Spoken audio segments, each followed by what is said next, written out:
We're talking about goals, we're talking about intentions, and we're talking about new year, new me. We all have New Year's resolutions, and many of us don't really stick with them. I'm still waiting to kickstart my New Year's resolutions and keep kicking the bucket till tomorrow for the last few days. But you know what? Today's the day. Why? Because I have the hypnotherapist, master neurolinguistic programming expert, my coach, life coach, motivational coach, and a whole lot more in the studio. We've spent the last 24 hours together, and she's really helped me break through a lot of different concepts that I've been carrying around, which really caused a lot of limiting beliefs in my life. And I think that is one of the first steps on this quote unquote roadmap to success, because many of us don't adhere or hold on to a lot of the resolutions that we have because they're lukewarm goals.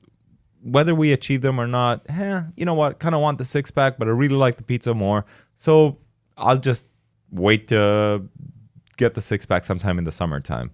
Or, it's too uncomfortable to go out and achieve that financial goal at this point in time. I'll just leave it till tomorrow. So real sensors, I want you to take a cruise with me. We're talking about a roadmap to achieving your success, achieving your goals this year. My guest today is Roe Salde. And our first stop is limiting beliefs. Ro, what is a limiting belief and how do we overcome them? So in NLP, in my world, a limiting belief is a belief or a decision we make about ourselves and or our model of the world on the way we live, right? And that limiting belief is inside our belief system within our internal world, right? So it's shaping our responses to external world and opportunities around us. And I'm going to explain a little bit. So I used to have a limiting belief myself that money is evil, right? And I really believe that if I'm going to have a lot of money, I'm going to become a bad person. So this I wonder how much money you actually get with that kind of a belief system. That's a problem, right? And what is a lot of money for me, right? It's also something you want to ask yourself. But for me, whatever a lot of money is irrelevant right now. The thing is that I really believe that money is evil, or if you have a lot of money, you're a bad person. So I had a program that was running in the back that was contradicting that even if I'll say all day I want to be rich, my subconscious has a belief that's holding me that if I'm going to be rich, I'm going to become evil. So it blocked me. So even if there were opportunities around me to make more money, my subconscious mind says, no, you believe that you're going to become evil and you don't want to become evil. Does that make sense? Absolutely. And we all have a programming that we've learned or have modeled against our friends, our family, authoritative figures that have said things that, may have registered into our belief system. And I think, I've often used this metaphor before where the results in our life, much like everything else, shows up like a fruit on a tree. So if the tree is the foundation of who you are, the fruits bear the results of the belief systems. Not good enough, not rich enough, not happy enough, not fit enough, not sexy enough, whatever the case may be. And it's until we go inwards and change the programming, we can't get better fruit. Otherwise, the fruit is not red enough, not sweet enough, not juicy enough. The question is, how do you overcome limiting beliefs? So how did you overcome your belief system that money is evil, for example? So for me, it was a moment, and I'll share it with you guys. I was actually a part of a mastermind at the time, and it had nothing to do with limiting beliefs, but the teacher at the time was talking about money, and he was talking about the media and how the media actually implemented in my head and a lot of other people's head that money is evil. Because if you go back and look at The Simpsons or look at the Three Duckies, I always don't know how to say this, Uncle Scrooge? Yes. Yeah, or even Marvel characters, they're all evil.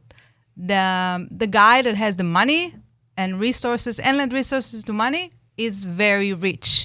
And he's also very evil. Never thought about it that way. Very interesting. And for me, there was a moment that I understood where I made the connection that if you have a lot of money, you're going to use it to do bad stuff, which is not necessarily, because money is money. You can choose to, donate it, or you can choose to destroy the world with it and buy weapons, right? A chair is a chair. You can use it to hit somebody, and you can use it to give it to an old lady to sit on. So that was my aha moment. But you said something that's very important before, and I think we've mentioned it while we talked together. There are three main limiting beliefs, limiting beliefs that people have, and I would suggest to everybody to sit with themselves just for a moment and put it under three categories. What are my beliefs about myself? I'm not good enough. I'm too fat. I'm too cocky. Whatever it is. And then another category would be about money. What are my beliefs about money? Money doesn't fall. Money doesn't grow on trees.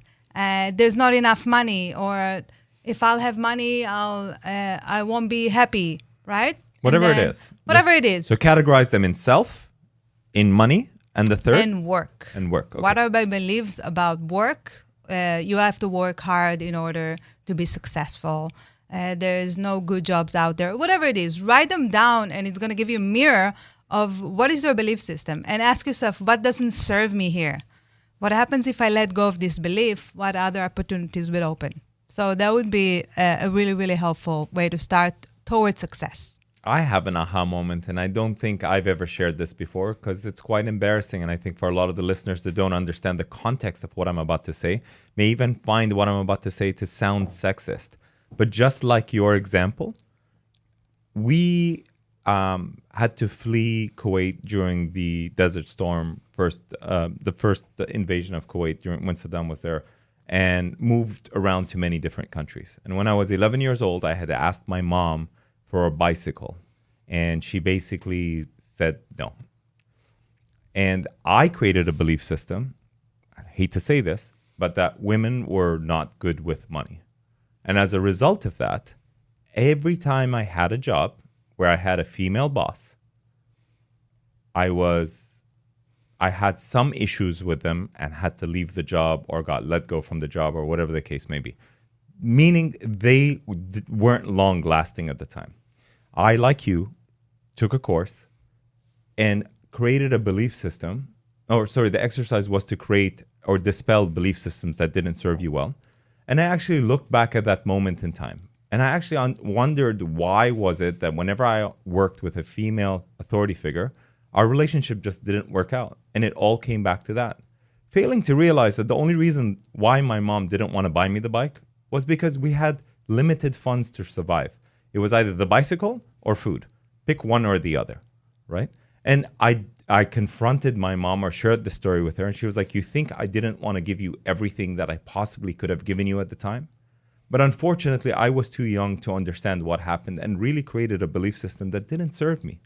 Guess what? When I was able to dispel that, I've created some of the best business relationships, the best business partnerships. Just like I am working with you, and we're creating whatever we're creating to go out and help and serve other people to dispel these beliefs and catapult their life in their own successes.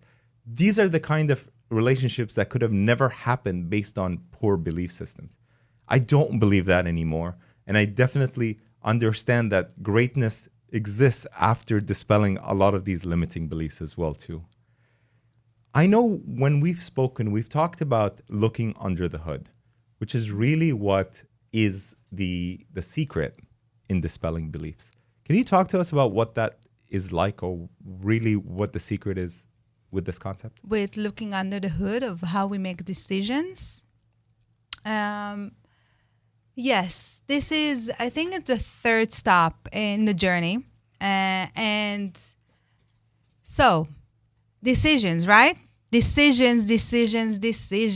Every day we're faced in making decisions, what we want to eat, which is the easiest decision, right? But then when we go to big life-changing decisions, we either decide not to decide, because that's the easiest exit, right? So we leave it to faith or somebody else that's going to come in and decide for us.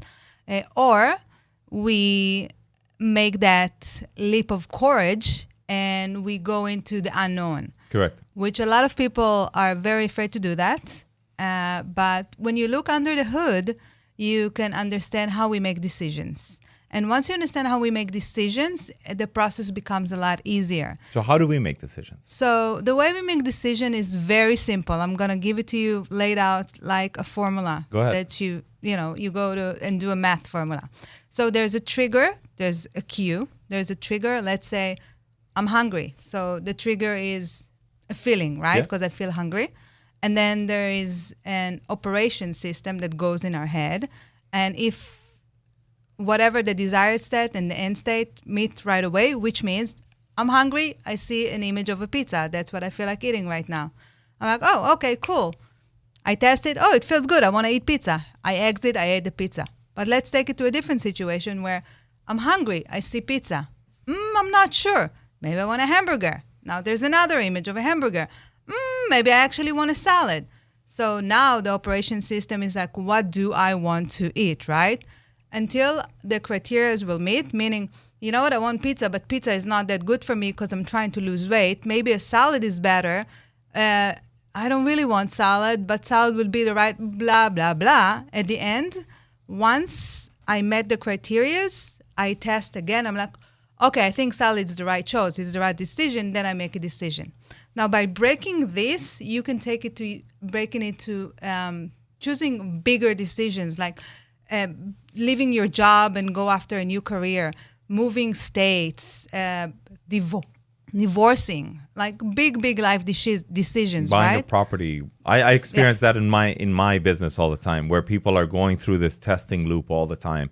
And those who feel satisfied with the decision, maybe the numbers make right, maybe it's the right home, maybe the feng shui is right there, immediately they pull the trigger and they go forward with making the purchase. And if not, they're always stuck in the loop. Always stuck in the loop. And I love what you said now, because for the realtors, all of you that are listening out there, just understanding this, how people make decisions, forget about it for yourself.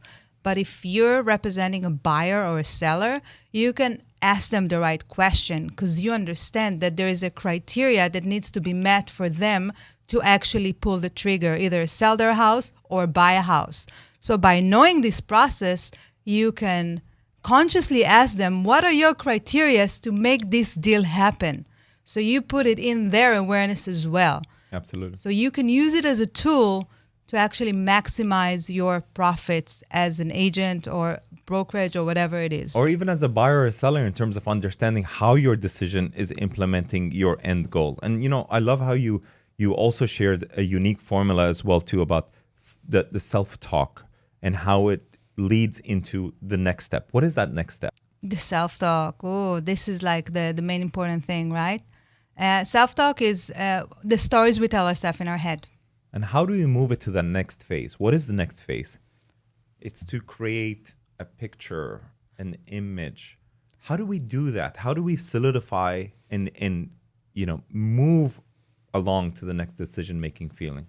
So in a nutshell, what happens in our brain when we want to make a decision or whatever it is, there's a self-talk that comes. And let's say I want to make a decision that I want to move to a new state, right? There's an image that comes, and if that image would be beautiful, with I see myself in a new home and I see my kids running around and there's a pool, and it will motivate me to go, right? But if my self-talk and the image that comes is fear from moving to a new place, and I see lacking and I see myself not succeeding, it will pretty much kill all of my motivation to move. So this is how our self-talk is actually so important into making decision and moving things towards, because our self-talk is our worst and best partner. You decide what it is for you.